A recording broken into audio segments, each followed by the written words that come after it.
ವಿಧಾನಸೌಧದ ಬಳಿ ಹಿರಿಯ ನಾಯಕರು ಗಹನವಾದ ಚರ್ಚೆ ಮಾಡಿದ್ದಾರೆ. ಸಚಿವ ಸೋಮಣ್ಣ ಹಾಗೂ ಹೋರಾಟಗಾರ ವಾಟಾಳ್ ನಾಗರಾಜ್ ಮಾತನಾಡಿದ್ದು, ನಿಮ್ಮನ್ನ ನಾವೇ ಮಂತ್ರಿ ಮಾಡಿದ್ದು, ಜಿಎಚ್ ಪಾಟೀಲ್ ಅವರೊಟ್ಟಿಗೆ ಮಾತನಾಡಿ ಮಂತ್ರಿ ಮಾಡಿದ್ವಿ ಅಂತ ಸೋಮಣ್ಣ ಜೊತೆ ಮಾತನಾಡುತ್ತಾ ಪ್ರಸ್ತಾಪಿಸಿದ ವಾಟಾಳ್ ನಾಗರಾಜ್.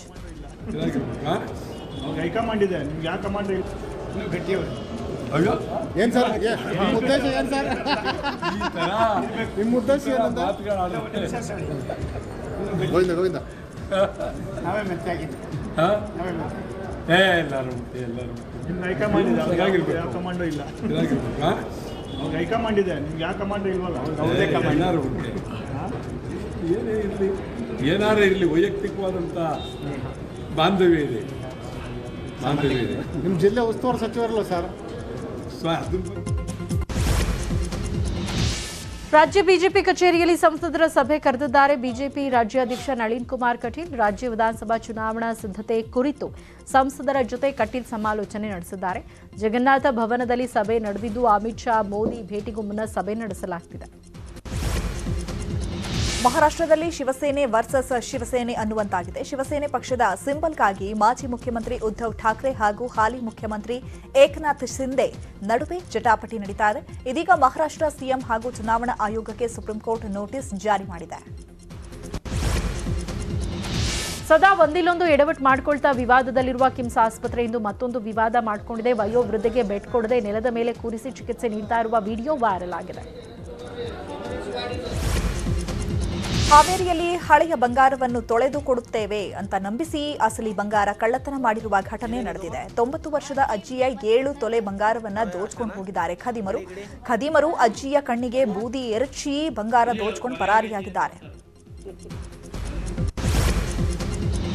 ಶಿವಮೊಗ್ಗದ ಭದ್ರಾವತಿಯಲ್ಲಿ ವಿಐಎಸ್ಎಲ್ ಉಳಿಸುವಂತೆ ಆಗ್ರಹಿಸಿ ಪ್ರತಿಭಟನೆ ಮುಂದುವರೆದಿದೆ. ಶಿವಮೊಗ್ಗ ಆದಿಚುಂಚನಗಿರಿ ಶಾಖಾ ಮಠದ ಪ್ರಸನ್ನಾನಂದ ಸ್ವಾಮೀಜಿ ಪ್ರತಿಭಟನೆಯಲ್ಲಿ ಭಾಗಿಯಾಗಿದ್ದಾರೆ.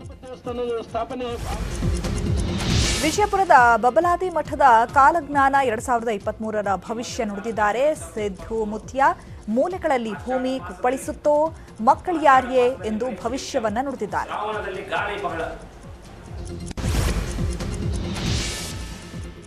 ಇನ್ನು ಕಿಮ್ಸ್ ಆಸ್ಪತ್ರೆಯಲ್ಲಿ ಆಗ್ತಾ ಇರುವಂತಹ ಅವ್ಯವಸ್ಥೆಗಳ ಬಗ್ಗೆ ನಿರಂತರವಾಗಿ ಸುದ್ದಿ ಆಗ್ತಾನೆ ಇರತ್ತೆ. ಸದಾ ಒಂದಿಲ್ಲೊಂದು ಎಡವಟ್ಟನ್ನ ಕಿಮ್ಸ್ ಆಸ್ಪತ್ರೆ ಮಾಡ್ಕೊಳ್ತಾ ಇರತ್ತೆ.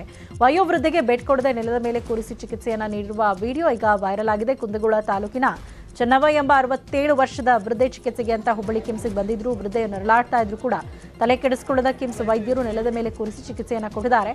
ಗ್ಲೂಕೋಸ್ ಬಾಟ್ಲಿ ಹಾಕಲು ಸ್ಟ್ಯಾಂಡ್ ಸಹ ನೀಡಿರಲಿಲ್ಲ. ಇದರಿಂದಾಗಿ ಚೆನ್ನವ ಸಂಬಂಧಿಕರು ಆ ಬಾಟ್ಲನ್ನ ಕೈಯಲ್ಲಿ ಹಿಡಿದು ನಿಂತಿದ್ದಾರೆ. ಕಿಮ್ಸ್ ಸಿಬ್ಬಂದಿಯ ಅನಾಗರಿಕ ನಡೆಗೆ ತೀವ್ರ ಆಕ್ರೋಶ ವ್ಯಕ್ತವಾಗಿದೆ.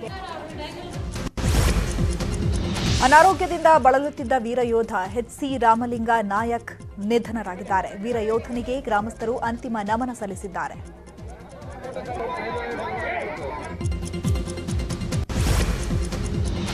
ರೈಲು ಸಂಚಾರ ವೇಳೆ ವಿದ್ಯುತ್ ಸಂಪರ್ಕ ಕಂಬಿ ಮುರಿದು ಬಿದ್ದಿದೆ. ಈ ಘಟನೆ ಕೋಲಾರ ಜಿಲ್ಲೆಯ ಬಂಗಾರಪೇಟೆ ತಾಲೂಕಿನ ಬ್ಯಾಟ್ರಾಯನಹಳ್ಳಿ ರೈಲ್ವೆ ನಿಲ್ದಾಣದ ಬಳಿ ನಡೆದಿದೆ. ಬೆಂಗಳೂರಿನಿಂದ ಕೆಜಿಎಫ್ಗೆ ತೆರಳುತ್ತಾ ಇದ್ದ ಮಾರಿಕುಪ್ಪಂ ಪ್ಯಾಸೆಂಜರ್ ರೈಲಿನ ಮೇಲೆ ವಿದ್ಯುತ್ ಕಂಬ ಬಿದ್ದಿದೆ. ಅದೃಷ್ಟವಶಾತ್ ಯಾವುದೇ ಅಪಾಯ ಸಂಭವಿಸಿಲ್ಲ.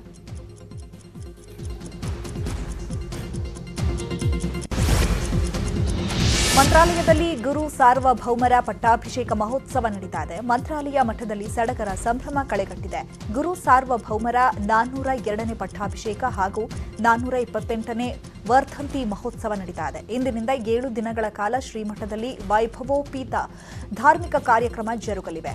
ಪೀಠಾಧಿಪತಿ ಶ್ರೀ ಸುಬುಧೇಂದ್ರ ತೀರ್ಥ ಶ್ರೀಪಾದರ ನೇತೃತ್ವದಲ್ಲಿ ಕಾರ್ಯಕ್ರಮ ನಡೆಯಲಿದೆ. ಉತ್ಸವದ ಅಂಗವಾಗಿ ಶ್ರೀಮಠದಲ್ಲಿ ಬೆಳಗ್ಗೆಯಿಂದಲೇ ಸುಪ್ರಭಾತ, ನಿರ್ಮಲ ವಿಸರ್ಜನೆ, ಮೂಲ ರಾಮದೇವರ ಪೂಜೆ ನಡೆಯಿತು. ಇದಲ್ಲದೆ ಅಲಂಕಾರ ಸೇವೆ, ಉತ್ಸವ ಮೂರ್ತಿ, ಶ್ರೀ ಪ್ರಹ್ಲಾದರಾಜರ ಮೆರವಣಿಗೆ, ನಾನಾ ಕಾರ್ಯಕ್ರಮಗಳು ನಡೆಯಲಿವೆ.